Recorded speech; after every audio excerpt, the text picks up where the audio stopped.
우리 샬롬 3세트로 아시죠? 자기 자신과 또 여러분들 저 자신 또 우리 설교하는 저를 위해서 우리 전우좌우로 한번 축복하는 시간을 갖도록 하겠습니다. 시작. 샬롬. 또 저를 위해서 축복해 주시고요. 샬롬. 전우좌우로 우리 주위에 앉아있는 사람을 축복합시다. 예. 샬롬이라는 말이 하나님 안에서의 평강을 이야기를 하는데, 세상에 줄 수 없는 그 하늘의 기쁨과 평안함이 또 이 우중에도 하나님 사랑하는 마음으로 달려와 예배로 시작하는 여러분들에게 넘칠 수 있기를 다시 한번 예수 그리스도의 이름으로 축원합니다. 우리는 매주일 아침마다 삶으로 살아있는 믿음을 증명하라 라는 시리즈 제목으로 야고보서의 말씀을 나누고 있습니다.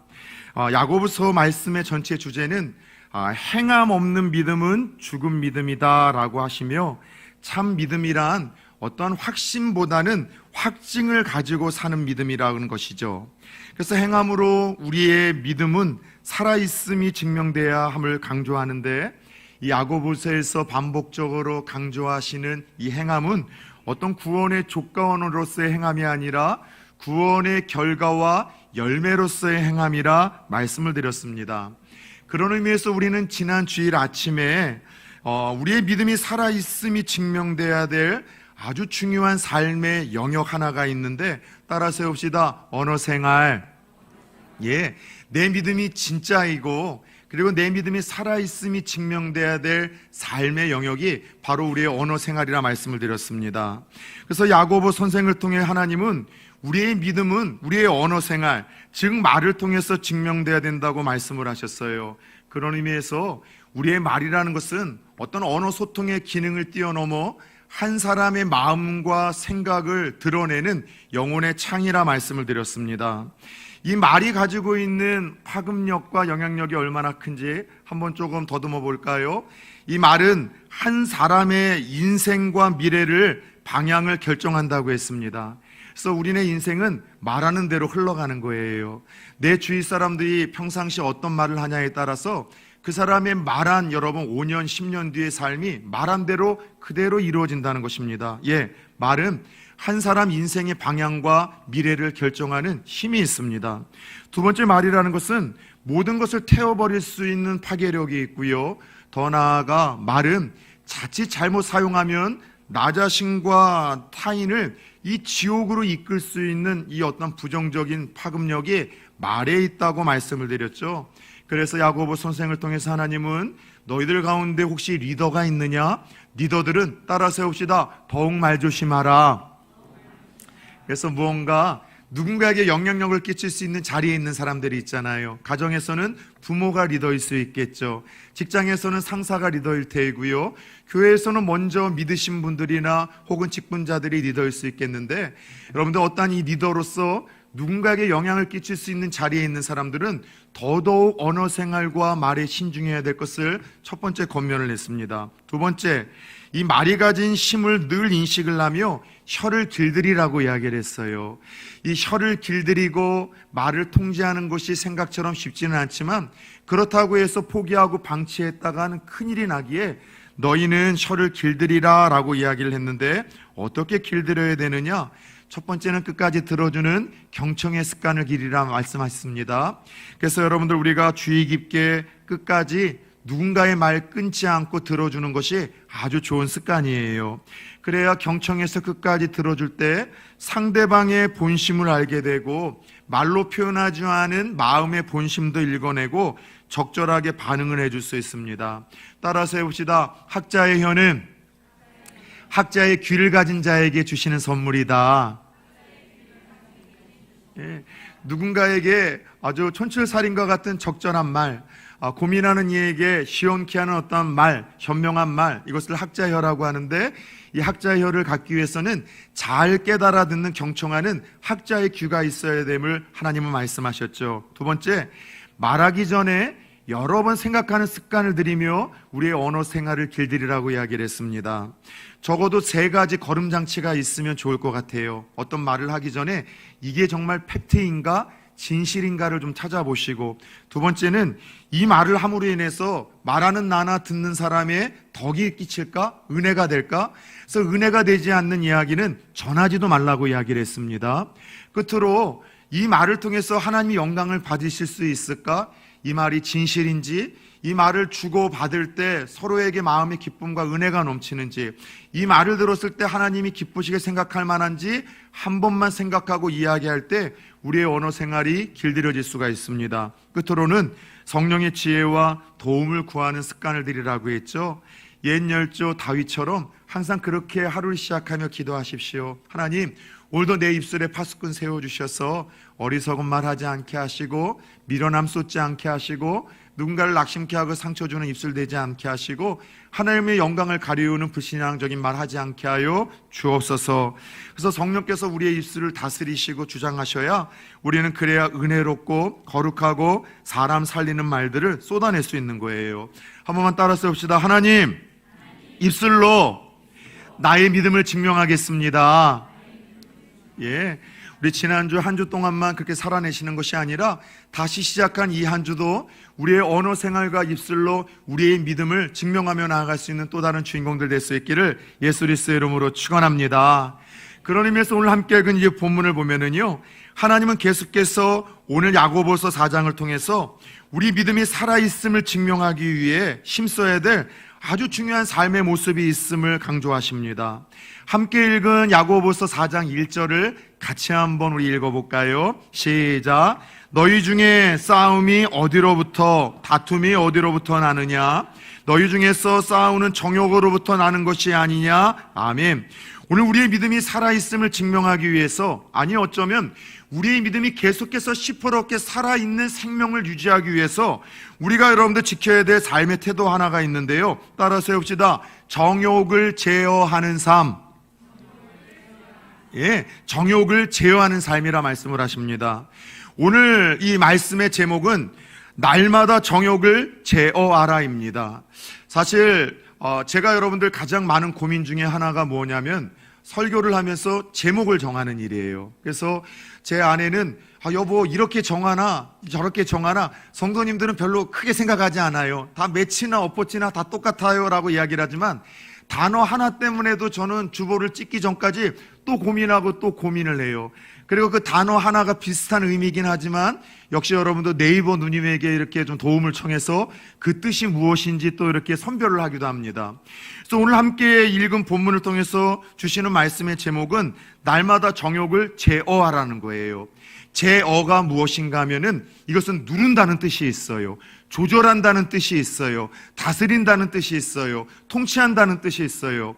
그래서 날마다 정욕을 제어하라는 것은 날마다 여러분 우리 안에서 불듯 일어나는 어떤 이 정욕을 좀 눌러야 되고 조절해야 되고 통치해야 되고 다스려야 된다는 이야기를 오늘 야고보 선생을 통해서 하나님은 4장의 본문을 통해 우리에게 들려주시는 거예요. 자, 그렇다면 우리의 신앙이 살아있음을 증명하고 더 나아가 우리의 신앙이 시퍼렇게 살아있는 생명력을 유지하기 위해서 날마다 정욕을 제어하는 삶이 필요하다고 말씀하셨는데 도대체 정욕이라는 것이 무엇일까요? 사실 성경을 보면 정욕이라는 이 단어가 많이 등장을 하고 또 사용이 됩니다.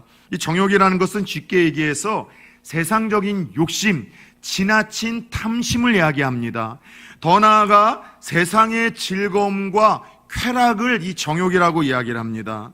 원래 이 정욕이라는 것은 죄도 아니고 악도 아닌 여러분들 어떤 이 우리의 욕구와 욕망에 죄성이 더해져서 파생되어지는 지나친 욕심, 탐욕이라고 할 수 있어요. 그래서 이 정욕이 얼마나 치명적인 여러분 이것이 어떤 실체인지에 대해서 야고보서가 시작하는 1장 14절에서 15절을 보면 우리 안에 찾아오는 모든 시험이 이런 어떤 이 탐욕과 인간적인 욕심, 정욕으로 말미암아 시험에 든다라고 이야기를 했습니다.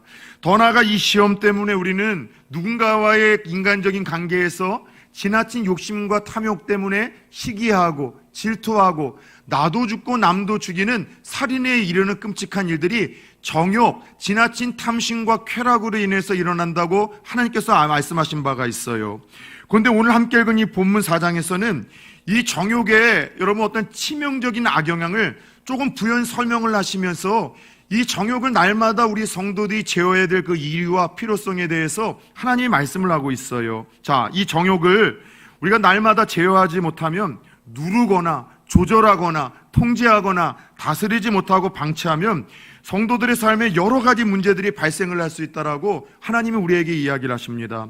어떤 문제들이 정욕을 제어하지 못할 때 일어날 수 있을까요? 첫 번째, 오늘 본문 1절을 같이 한번 묵상하며 읽어볼까요? 시작. 너희 중에 싸움이 어디로부터, 다툼이 어디로부터 나느냐? 너희 지체 중에서 싸우는 정욕으로부터 나는 것이 아니냐? 아멘. 이 정욕이라는 것은 눌리고 조절되고 통제되지 아니하면 인간관계에서 모든 다툼과 싸움의 원인이 된다고 이야기를 하고 있습니다. 여러분, 사람이 누군가와의 관계 속에서 다투는 그 심리학적인 세 가지 이유가 있습니다. 첫 번째는 욕구가 충돌을 하면 다투고 싸움이 벌어집니다. 두 번째는 가치관이 여러분 충돌을 하면 다투고 싸움이 벌어집니다. 그래서 우리 청년들이 있으십니까? 믿음의 배우자를 만나 가정을 이루는 것이 참 중요해요. 이 믿음이라는 이 가치관이 여러분들 다르면은요, 끊임없이 여러분들 부부 생활을 하고 가정 생활을 하면서 다툼과 갈등이 여러분들 이 관계가 끝나기 전까지는요, 이게 여러분들 이 해소되지 않는 거예요. 가치관이 충돌하면 다툼과 싸움이 일어나고요. 세 번째는요, 여러분 감정의 충돌로 인해서 내 감정이 상대에게 여러분 공감받지 못할 때 부딪히게 되어질 때 우리는 다투고 싸움이 일어납니다. 그런데 오늘 함께 읽은 본문을 통해 하나님은 사람과 사람 사이에서 다툼과 갈등이 일어나는 그 문제를 한마디로 요약하여 따라 세웁시다. 정욕으로 일어난다. 예, 이 눌리지 아니하고 조절되지 못하고 통제되지 못하는 어떤 인간적인 욕심과 탐욕과 세상적인 즐거움으로 인해서 이 모든 싸움이 일어나 사람과의 관계에서 다투고 시기하고 서로 죽고 죽이는 일들이 벌어진다고 이야기를 합니다. 예, 여러분, 그래요.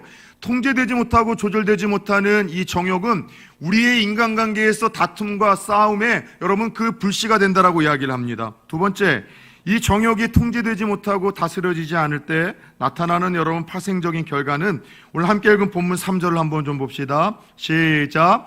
구하여도 받지 못함은 정욕으로 쓰려고 잘못 구하기 때문이라. 아멘. 이 정욕이 제어되지 못할 때 우리의 기도가 응답받는데 가장 큰 걸림돌이 된다라고 말씀을 하십니다. 정욕이 제어되지 못할 때 우리가 하나님 앞에 많이 기도하더라도 응답을 받지 못한다는 거예요. 한번 물어봅시다. 신약성경 27권이죠. 신약성경에서 하나님이 제일 많이 하신 약속이 어떤 약속이게요? 기도응답에 대한 약속입니다. 구하라, 그러면 내가 너희한테 줄게. 찾으라, 그럼 내가 너희에게 발견되게 할 거야. 두드리라, 내가 너희에게 열리게 할 거야. 세상에 악한 아버지도 그 아들에게 이 좋은 것을 줄지 알거든 하물며 하늘에 계신 하나님이 너희들의 필요를 왜 채우지 않겠냐라고 이야기를 하시며 가장 많은 약속이 신약성경에서 기도응답에 대한 약속이에요. 자, 하나님은 신실하신 분입니다. 뻥치거나 공갈을 하시거나 거짓말을 하시고 한번 이야기하시고 없다라고 여러분 그렇게 변개하시는 분이 아니라 한번 약속하신 바는 반드시 그분의 신실함과 이름을 따라 지키시는 분이에요. 그런데 기도응답에 대한 약속을 가장 많이 했음에도 불구하고 오늘날 성도들의 삶 속에 기도응답을 여러분 경험하는 일들이 가뭄에 콩나듯 일어납니다. 무언가 문제가 있는 것 아닐까요? 하나님의 능력이 부족하거나 그분의 약속에 신실치 않거나 혹은 우리들에게 어떤 문제가 있는 것 아니겠습니까? 첫 번째, 우리의 기도가 하나님이 가장 많이 하신 약속임에도 불구하고 응답받지 못하는 이유는요, 기도하지 않기 때문이라고 단순하게 이야기를 하십니다. 기도에 대한 중요성은 다 인지하고 있어요. 기도 중요하죠. 신앙생활을 하는 데서 기도만큼 중요한 것이 어디 있습니까? 공감을 합니다. 기도에 대해서는 필요성을 느낍니다. 기도에 대한 책도 많이 읽습니다. 그런데 문제는 책도 많이 읽고 기도의 중요성과 필요성에 대해서 공감을 하지만 정작 기도의 자리에 나가시는 분들은 많지 않다는 거예요.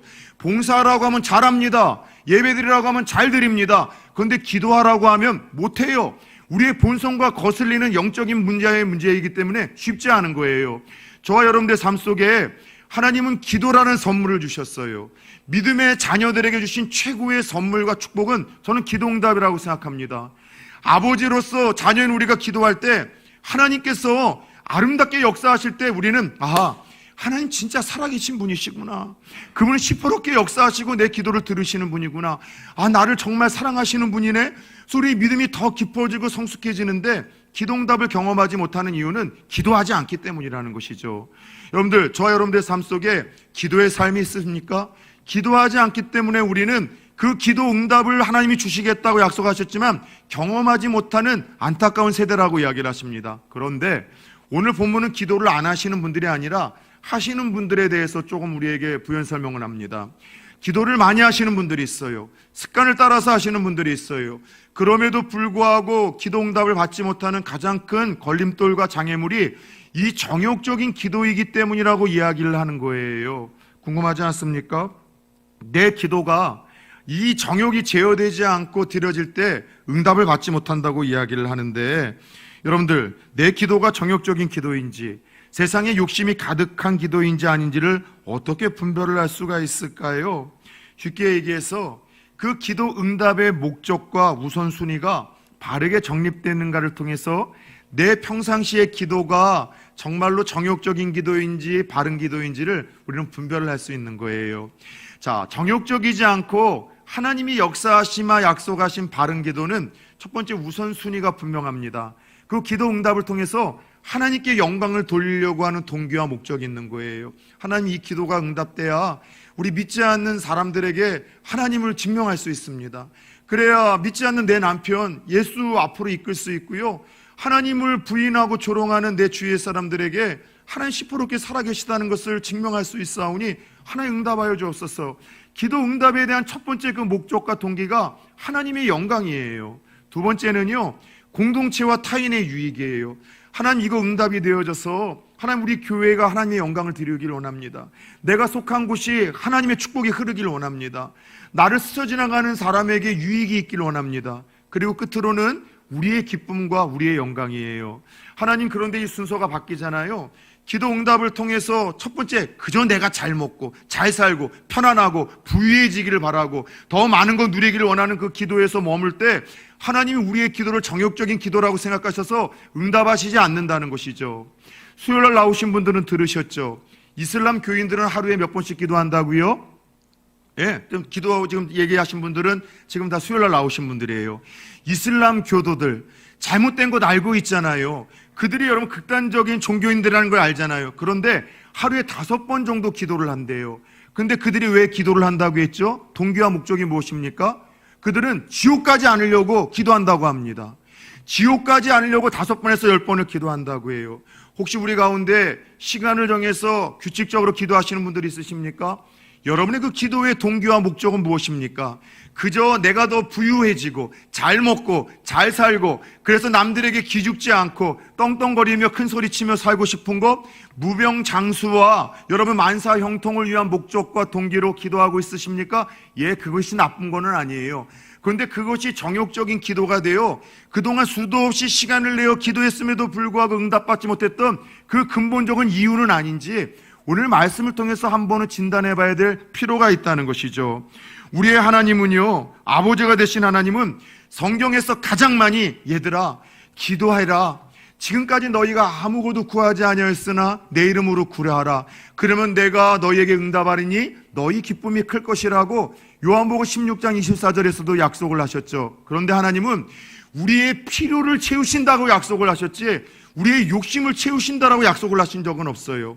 근데 우리는 정말 필요가 아니라 여러분 세상적인 욕심, 탐욕을 가지고서 하나님 앞에 구하는 기도의 습관을 자칫 가지고 있을 수 있다는 것이죠. 사랑하는 여러분들, 저와 여러분의 내면을 아시고 기도의 동기와 목적을 아시는 하나님 앞에 먼저 그의 나라와 그의 의를 구할 수 있기를 축원합니다. 그럴 때 하나님께서 그분이 가장 많이 하신 그 약속을 따라 신실하신 그 하나님께서 약속대로 저와 여러분들의 작은 신음의 기도까지도 들으시고 가장 아름다운 선한 때에 가장 아름다운 방법으로 저와 여러분들의 필요를 채우시고 그분의 살아계심을 증명하시며 영광 받으실 줄 믿습니다. 그래서 여러분, 결국 이와 같은 이 정욕을 제어하지 못하면 기도 응답의 걸림돌이 되는 두 가지 문제가 있을 수 있다라고 우리에게 말씀을 하시죠. 끝으로 우리의 이 마음과 생각 속에 불일어나는 정욕을 누르지 못하고 조절하지 못할 때 어떤 일들이 벌어집니까? 오늘 4절 말씀을 같이 한번 읽어봅시다. 시작. 가늠한 여인들아, 세상과 벗된 것이 하나님과 원수됨을 알지 못하느냐? 그런즉 누구든지 세상과 벗이 되고자 하는 자는 스스로 하나님과 원수가 되는 것이니라. 아멘. 이 정욕을 누르고 조절하고 통제하지 못하면 우리의 본능대로 따라가다 보면은 우리가 하나님에게 속해 있는 사람들이라고 이야기를 하지만 세상과 가까워지는 사람들이 된다는 거예요. 결국 세상과 가까워지면서 하나님과의 관계는 깨질 대로 깨어져서 원수 간 관계가 된다고 이야기를 합니다. 여러분, 직장에서 상사와의 관계가 조금 뒤틀려도 그 직장은요, 지옥이 됩니다. 집안에서 배우자와의 관계가 조금 깨져도요, 그 집안은 집구석이 됩니다. 여러분, 교회에서 어떤 다른 성도들과의 관계가 좀 깨지면은 참 고통스러워요. 하물며 모든 여러분 만복의 주인 되시는, 생명의 주인 되시는 그 하나님과의 관계가 깨져서 원수가 되었다? 여러분, 잘 될 턱이 있습니까? 우리의 인생이 평안할 턱이 있습니까? 하나님과의 관계가 깨져서 원수가 됐다고 하니 여러분들, 우리의 마음은요 자꾸 불안해지는 거예요. 화평이 사라지는 거예요. 평안함이 사라지는 거예요. 우울함이 찾아오고 두려움이 찾아오고 자꾸 우리 삶의 모든 것이 얼어붙기 시작을 하며 되는 일이 없기 시작을 합니다. 자, 결국 이런 문제들로 인해서 우리 안에 아침 저녁으로 일어나는 세상적인 욕심과 어떤 여러분 지나친 탐욕과 이 쾌락의 감정을 누르고 제어하지 못하면 하나님이 주고자 하시는 더 크고 풍성한 은혜의 자리에 나가지 못한다는 것이죠. 따라서 오늘 야고보 선생을 통해서 우리의 믿음을 증명하기 위함만이 아니라 우리의 믿음이 살아있음의 그 생명을 유지하기 위해서라도 따라서 해봅시다. 날마다 정욕을 제어하라. 예, 제어하라는 것이 뭐라고요? 한 방에는 안 돼요. 그러나 끊임없이 그 정욕을 누르고 조절을 하고 다스리고 통제해야 된다라고 이야기를 하는데, 그렇다면 어떻게 아침 저녁으로 우리의 생각과 마음을 이 지배하는 이 정욕을 우리가 누르고 조절하고 통제할 수 있을까요? 참 친절한 야고보 선생은 이 정욕으로 인한 치명적인 결과만이 아니라 어떻게 이 정욕을 우리가 누르고 조절하고 통제하며 하나님이 주고자 하시는 더 큰 은혜의 주인공이 될 수 있는지를 친절하게 설명해 줍니다. 첫 번째, 따라서 해봅시다. 하나님께 복종하라. 오늘 7절 말씀을 같이 한번 읽어볼까요? 시작. 그런즉 너희는 하나님께 복종할지니라. 아멘. 자, 하나님 앞에 우리가 복종하며 나아갈 때 우리의 정욕을 누르고 조절하고 통제할 수 있습니다. 하나님께 복종하는 것이 무엇일까요? 어려운 것 없어요. 하나님이 내게 주시는 그 말씀에, 혹은 어떤 때 내게 주시는 영적인 감동에 묻지도 따지지도 않고 순종하는 거예요. 따르는 거예요. 여러분들 자주 이야기를 했죠. 우리가 흉내만 내도 복이 되는 삶 3가지가 있다고 했어요. 기억나십니까? 흉내만 내도 하나님이 복을 주세요. 첫 번째는 효도입니다. 부모 공경은 흉내만 내도 하나님께서 주시는 은혜와 복이 있어요. 두 번째는 감사예요. 그래서 여러분, 감사가 좀 거룩한 습관이 되었으면 좋겠어요. 차를 타고 내릴 때에도 감사합니다. 밥 먹고 계산을 할 때에도 감사합니다. 누군가가 나에게 작은 호의를 베풀었을 때도 감사, 또 반응을 볼 때도 감사로 여러분들 우리가 표현을 하잖아요. 여러분, 하나님의 복만이 아니라 사람들에게도 사랑을 받아요. 꼭 밉상인 사람들의 특징이 뭐냐면 감사가 메말랐어요. 근데 여러분들, 누군가에게 사랑을 받는 사람들, 누군가에게 계속된 호의를 받는 사람들의 특징이 뭐냐면 항상 감사가 거룩한 습관이 된 거예요. 늘 감사합니다, 감사합니다, 감사합니다. 그래서 흉내만 내도 복이 되는 것이 효도와 더불어 감사의 삶이에요. 끝으로 흉내만 내도 복이 되는 삶이 있으니 따라서 합시다. 순종의 삶. 예, 순종은 흉내만 해도 복이 되어져요. 여러분, 믿음의 조상 아브라함이 그렇지 않았습니까? 하나님이 그에게 처음 나타나 주셨던 명령이 뭐냐면 내 고향 또 친척 아비집을 떠나라는 거예요. 그런데 아브라함이 하나님의 말씀을 순종했어요, 안 했어요? 예? 했어요? 안 했어요? 이럴 때 참 이게 혼란스럽죠, 그죠? 순종을 했는데 반쪽짜리만 했어요. 고향은 떠났는데 조카로 친척도 데리고 가고 아버지 데라도 어느 정도까지는 함께 갔어요. 그런데 온전히 완벽하게 순종하지 못하고 반쪽짜리 순종만 했음에도 하나님이 이 아브라함을 축복하셨고 그를 믿음의 조상이라고 인정해 주지 아니하셨습니까? 여러분, 그래요. 때때로 예배를 드리다 매 주의 예배와 말씀의 감동과 은혜를 받습니까? 그런 분들이 어디 있어요? 그러나 어느 날 특별히 하나님이 나를 사랑하셔서 어느 날 한나의 집회와 예배를 통해서 그 말씀에 감동을 주시고 또 은혜를 주실 때 그때 주신 말씀과 감동에 여러분 순종을 한번 해보세요. 순종이 쉽지는 않습니다. 왜요? 내 본성을 역행하는 거기 때문이에요. 지금까지 나를 누르고 있었던 악한 영들의 그 결계를 끊고서 여러분 뚫고 나가는 것이라 이게 쉽지 않은 거예요. 근데 주신 말씀에 감동에 내 여러분 이 본능을 역행해서 조금 더 한 발 디더 내가 주신 감동을 따라 순종하잖아요. 하나님께서 여러분 주시는 특별한 은혜가 있는 거예요. 축복이 있는 거예요. 제가 이 말씀을 준비하면서 아주 오래전에 즐겨 불렀던 찬양인데 그동안 잊고 있었던 찬양 하나를 자꾸 떠올려 주셨던 거예요. 젊은아 청년들과 참 많이 고백하면서 울고 결단하던 찬양인데 주님 말씀하시면이란 찬양이 있습니다. 주님 말씀하시면 내가 나가리다. 주님 뜻이 아니면 내가 멈춰서리라.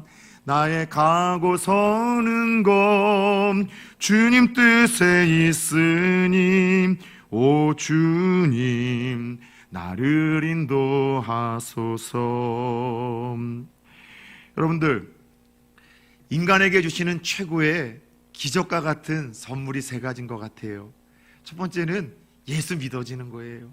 하나님 믿는 것, 예수 믿는 것, 내 힘과 내 의지로 되는 것 같지만 안 돼요. 하나님 믿어질 수 있는 마음과 은혜를 주셔야지만 예수 믿고 우리는 하나님 믿을 수 있어요. 두 번째 기적의 선물은 하나님 말씀이 들리는 거예요. 하나님 말씀이 들린다는 것은 내 영이 살아있는 거예요. 죄송하지만 저는 이 가운데 예배라는 이름으로 하나님 앞에 다 모였지만 말씀이 안 들리시는 분들이 있어요. 영이 죽어서 그래요. 말씀이 히어링은 되죠. 여러분 청각의 장애는 없으니까는 들리긴 하는데 리스닝이 안 되는 거예요.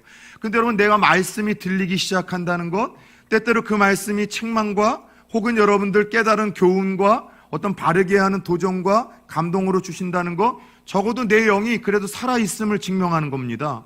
그래서 말씀이 들리는 게 기적이에요. 근데 하나님을 믿는 것도 기적이고 말씀이 들리는 것도 기적이지만 최고의 기적은 그렇게 들려지고 나를 감동시킨 그 말씀에 순종하는 게 정말 이게 기적인 거예요.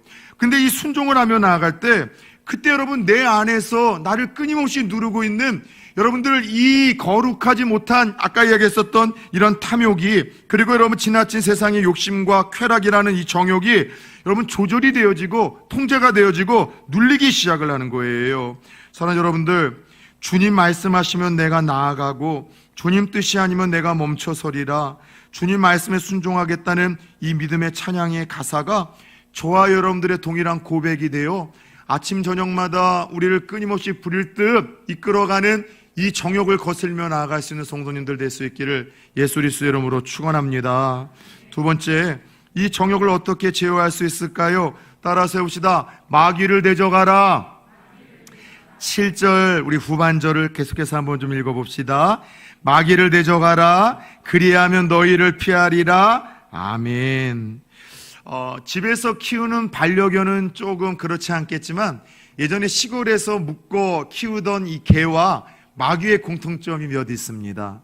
이 시골에서 예전에 제가 개를 키웠던 경험이 있는데요. 그 개와 마귀의 공통점이 뭐냐면요, 엎드리면은 조금 두려워해요. 그래서 이 시골에서 키우던 개들은 막 짖잖아요. 시끄럽게 짖잖아요. 그럼 그러면 안 되는데 예전 우리 어르신들은 시끄러워서 그걸 좀 절제시키려고 돌을 주워가지고 항상 개들에게 던졌어요. 그러다 보니까 이 반복학습 때문에 개들이 이 막 짖다가도 누군가가 그 앞에서 엎드리면 돌 주워가지고 자기에게 던지는 줄 알고 막 꼬리를 내리고 있으면 집으로 들어가는 일들이 있어요. 마귀도 똑같아요. 개는 엎드리면은 돌 주워서 던지는 줄 알고 겁먹고 피하는데 마귀는 성도들이 엎드리면 따라 세웁시다. 기도하는 줄 알고, 기도하는 줄 알고 무서워서 피한다는 거예요. 두 번째, 개와 마귀의 공통점이 뭔지 아세요? 막 짖고서 싸납게 굴 때 피하면은 더 이것이 막 그냥 달려와요. 그런데 여러분들 딱 그때 막 이 싸납게 굴 때 딱 눈을 마주쳐 보세요. 그러면은 집에서 키우는 반려견도 이게 되게 불편하다는 이게 그 표현이에요. 반려견들 저희들 집에 키우는 혹은 눈을 못 마주치면서 눈을 마주치고 싸우려고 하면 불편하고 피해요. 마귀도 똑같아요. 마귀 없어, 그런 것이 없다고 할 때 생각과 마음과 감동과 사람을 통해서 끊임없이 역사를 하는 거예요. 마귀를 자꾸 불편해하고 두려워하잖아요. 옳다구나 싶어서 부정적인 생각, 우울한 생각, 악한 생각, 세상적인 생각, 사람들을 통해서 낙심하고 절망케 하는 방법으로 끊임없이 우리를 유혹하고 공격한다는 것이죠. 그래서 여러분, 신앙생활이라는 것은 보이지 않는 악한 영들과 하나님 나라가는 그날까지 치열하게 싸우는 영적 싸움의 현장과 현실이 우리의 신앙생활의 실체인데, 이것을 분별하지 못하면 어떻게 악한 영들의 유혹과 공격으로부터 우리가 싸우고 승리할 수 있겠습니까? 그래서 악한 영들이 때로는 우리의 감정을 건드려요. 음란한 생각을 불러일으키고, 하나님이 없는 것 같은 의심의 생각이 불러일으키고, 이렇게 섬겨야만 하는 어떤 회의의 생각을 갖게 만들고, 누군가가 시기가 질투를 하게 만들고, 미워지게 만들고, 낙심하고 좌절하게 만드는 이런 감정이 올 때, 여러분들 우리는요, 분별하셔서 이게 마귀의 유혹과 장난이라는 생각을 갖고서 방치해서는 안 돼요. 누군가를 통해서 내게 주는 낙심과 절망을 그대로 수용해서는 안 되고요. 내 안에 끊임없이 일어나는 세상적인 생각과 음란한 생각들, 또 어떤 야망과 정욕적인 생각들 방치해서는 안 됩니다. 따라서 해봅시다. 예수의 이름으로 대적하라. 예수의 이름으로 대적하셔야 돼요. 예수의 이름으로 내 안에 있는 우울한 생각은 떠나갈지어다. 내 안에 있는 이 자기 연민과 열등감은 사라질지어다. 내 안에 있는 어두운 기운은 사라질지어다. 예수의 이름으로 나를 낙심케 하고 절망케 하는 상황과 이 사람 너머에서 역사하는 흑암의 세력들은 떠나갈지어다. 따라서 마귀를 대적하라. 그리하면 너희를 피하리라. 끊임없이 우리 안에 아침 저녁으로 우리 안을 찾아오는 어두운 생각, 세상적인 생각, 세상적인 탐욕과 정욕이 있을 때마다 방치하는 것이 아니라 예수 그리스도의 이름으로 대적하시고 맞서 싸움으로 인하여 여러분 피하는 악한 영들을 보며 하나님께 영광 돌릴 수 있기를 예수의 이름으로 축원합니다. 끝으로 끊임없이 우리에게 일어나 우리를 누르는 이 정욕을 제어할 수 있는 방법은 따라서 해봅시다. 하나님을 가까이 하라. 8절 말씀을 같이 한번 봅시다. 시작. 하나님을 가까이 하라. 그래야 하면 너희를 가까이 하시리라. 죄인들아 손을 깨끗이 하라. 두 마음을 품은 자들아 마음을 성결하게 하라. 아멘. 여러분 하나님은요, 우리가 그분을 가까이 하려고 할 때 그분도 우리를 가까이 하신다고 약속을 하셨어요. 가끔가다 그런 분들이 있어요. 하나님이 너무 멀리 느껴져요. 하나님이 너무 먼 곳에 있는 분처럼 느껴져요. 그런데 하나님이 나에게 너무 좀 멀리 있는 것처럼, 또 나에게 무관심한 것처럼 느껴진다고 하시는 분들, 좀 냉철하고 객관적인 자리에서 여러분들은 하나님과의 관계가 좀 어떻습니까? 하나님과의 거리가 좀 가까워져 가고 있습니까? 가까워지기 위해서 노력을 하고 있습니까? 하나님의 열적 줄탁 동시로서 우리가 하나님을 가까이 할 때 그분도 우리를 가까이 하신다고 약속을 하셨고, 하나님을 가까이 하려고 할 때 우리에게 놀라운 은혜와 복을 약속하셨어요. 믿음의 사람 아삽은 시편 73편 28절에서 인생 최고의 복을 이렇게 노래합니다. 하나님을 가까이 함이 내게 복이라. 평생을 살면서 하나님으로부터 참 많은 은혜와 축복을 받았지만 손꼽아 보더라도 가장 대표적인 복은 하나님을 가까이 할 수 있도록 해주신 이 복이라는 거예요. 하나님을 가까이 함이 내게 복이라. 어떤 복이 있어요? 오늘 하나님께서는 손을 깨끗이 하라 라고 이야기를 하는데, 손을 깨끗이 한다는 것은 죄악된 행실을 멈추라는 거예요. 여러분들 하나님을 가까이 하면은요, 내가 그렇게 끊고 싶어서 노력하고 애써도 끊을 수 없었던 그 죄악들이 쉽게 해결이 되는 거예요. 지난 수요일날 나오신 분들 들으셨잖아요. 제가 머리를 깎으러 가는 그곳에 어느 날 미용 선생님이 저한테, 선생님은 담배 안 피시냐고. 안 핀다. 선생님 어떻게 그렇게 끊으셨어요? 담배 잘 피게 생기셨는데. 술은 안 드시냐고. 술도 안 먹는다. 어이구 술도 잘 드시게 생겼는데 어떻게 끊었냐고. 아예 그런 걸 못 해보셨냐고. 제가 하루에 담배 한 갑, 술은 마시면 맥주 한 박스였었습니다. 최고한. 그래서 이야기를 하면서 복음을 전했어요. 목사이고 하나님이라는 그 존재를 만나고 은혜를 체험하다 보니까 세상에 이것이 그냥 자연스럽게 멈추고 끊겨지게 되더라고요. 젊었을 때 제 노력으로 수도 없이 노력하고 또 시도했지만 안 됐지만, 그냥 노력할 필요도 없이 어느 한순간 이것이 자연스럽게 그냥 모자르듯이 그렇게 해결이 되더라. 여러분들 어떤 중독적인 죄 있잖아요. 내 노력과 의지로 장사 한두 번 해봅니까? 해결 안 돼요. 그런데 하나님 앞에 가까이 가면 어느 순간 하나님께서 마치 어둠이 빛 가운데 가까이 가면 어둠이 물러가고 여러분 모든 것이 사라지는 것처럼 자연스럽게 이렇게 해결되어진다는 거죠. 두 번째는요, 여러분들 두 마음 품지 말고 마음을 성결하게 하라는 것을 보아, 하나님께 가까이 가잖아요. 혼란스러운 우리의 마음과 생각이 정리가 되는 거예요. 가정 문제, 자녀 문제, 직장 문제, 결혼 문제, 어떤 이런저런 문제 때문에 막 내 마음이 막 10길, 20갈래로 찢어져서 염려와 걱정과 두려움이 있잖아요. 하나님 앞에 가까이 가면 이 모든 것들이 여러분 정리가 되고 해결이 되는 거예요. 그것뿐입니까?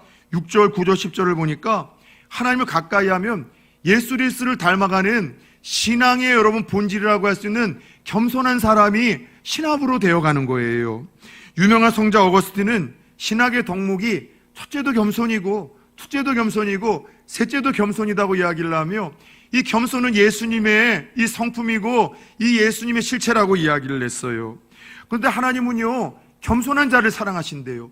교만한 자는 미워하실 뿐만이 아니라 친히 대적하신대요. 여러분, 겸손은 하나님의 은혜와 사랑과 능력을 내게 흐르게 만드는 통로가 되고, 결국 교만한 자는 하나님 대적하시지만 10절을 보면 겸손한 자는 하나님 마침내 높여주신대요. 축복하신다는 거죠. 그런데 여러분, 우리 인간이 어떻게 여러분 겸손해질 수 있습니까?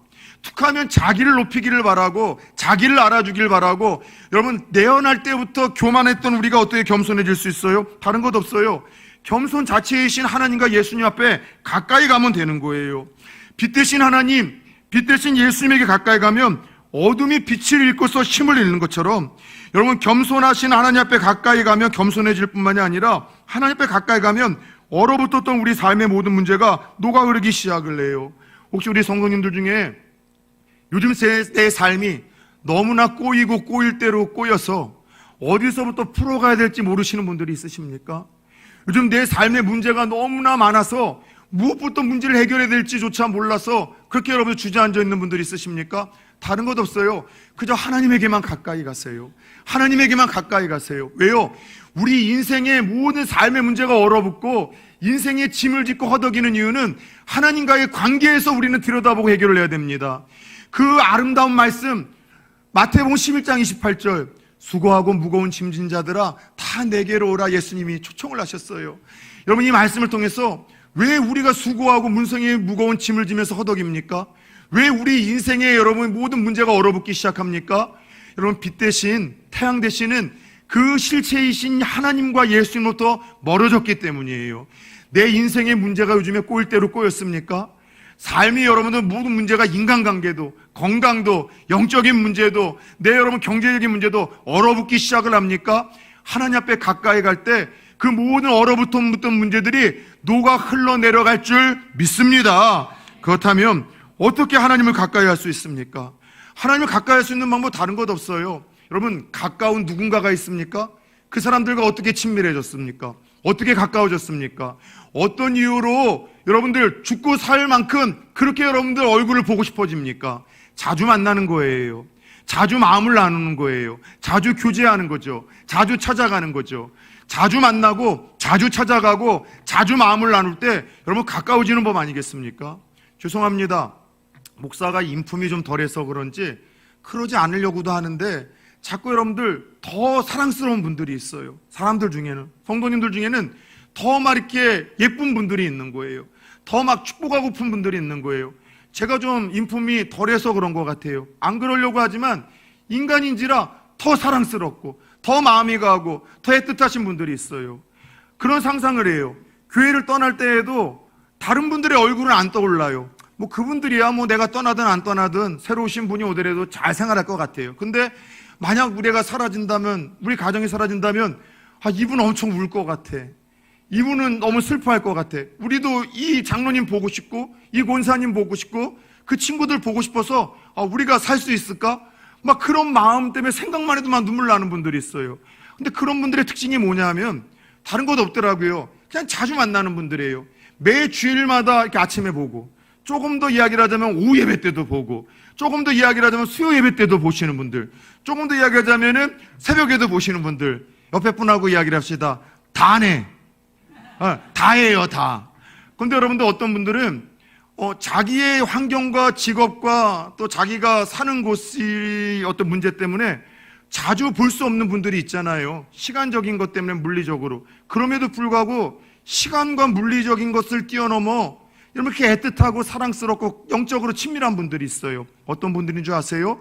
늘 그래도 서로 마음을 나누는 분들, 그리고 좋은 것들이 있으면 같이 나누고 싶은 분들, 기도 제목이 있으면 함께 나누는 분들, 늘 자주 보여주고 자주 찾아오고 자주 교제하는 분들, 여러분 시간의 어떠한 이치를 떠나서 정말 친밀함을 느끼는 거예요. 여러분, 이 연약한 인격을 가진 목사와 감히 하나님을 비교하는 것 자체가 불경건할 수 있겠지만 사실 예수님도 그러지 않으셨습니까? 수많은 인생이 예수님 주위에 있었지만 예수님 특별히 사랑했었던 이들이 있어요. 애틋하게 여겼던 12명에서도 3명의 또 제자들이 있죠. 더 주님의 마음이 흘러가던 이들이 있어요. 다른 것 아니에요. 늘 주님과 함께하고 가까이하고 친밀해지고 자주 얼굴을 보여주고 자주 여러분들 자기의 이야기를 또 들려주고 그 이야기를 들었던 사람들 아니겠습니까? 사랑하는 여러분들, 저와 여러분들의 삶에 끊임없이 아침 저녁으로 우리의 기도의 응답을 가로막고 모든 싸움과 다툼의 원흉이 되어지고 하나님과 원수가 되어 되는 일이 하나도 없게 만드는 이 정욕을 그대로 방치해서는 안 돼요. 한 방에 해결할 수는 없겠지만 끊임없이 우리는 주님이 알려주신 이 방법을 따라서 눌러야 되고요, 조절해야 되고요, 통제해야 되어만 따라 세웁시다. 그래야 산다. 그래야 우리 영혼이 살고, 그래야 하나님 주시는 은혜와 더 큰 축복의 자리로 우리를 하나님께서 이끌어 주시고, 그래야 나도 살고 남도 살리며 한 번뿐인 인생 후회하지 않고 그렇게 멋지게 쓰임받을 수 있는 거예요. 사랑하는 여러분들, 저와 여러분들의 마음과 생각 속에 날마다 불일 듯 일어나 문제를 발생케 하는 이 정욕들, 지나친 탐심과 욕심과 세상적인 쾌락들 방치하지 말고 제어할 수 있기를 축원합니다. 하나님 주신 말씀과 감동에 딱 한 발만 순종해 보세요. 내 본성을 뛰어넘어 한 발만 내딛어 보세요. 새로운 지평을 하나님이 열어주실 것입니다. 더 나아가 예수의 이름으로 우리의 생각과 마음속에 우울한 생각들, 여러분들 악한 생각들, 죄악된 생각들 방치하지 마시고 끊임없이 대적하십시오. 그럴 때 피하고 쫓겨나가는 그 능력을 경험할 겁니다. 더 나아가 날마다 하나님을 가까이 하세요. 그리고 주의 종을 가까이 하십시오. 그러므로 인하여 하나님 주고자 하신 더 큰 은혜와 축복의 주인공이 되어 저와 여러분들 날마다 믿음을 증명해 나갈 뿐만이 아니라 살아있는 그 믿음의 생명력을 풍성하게 확장시켜 나갈 수 있는 우리 귀한 성도님들 되어질 수 있기를 예수 그리스도의 이름으로 축원합니다.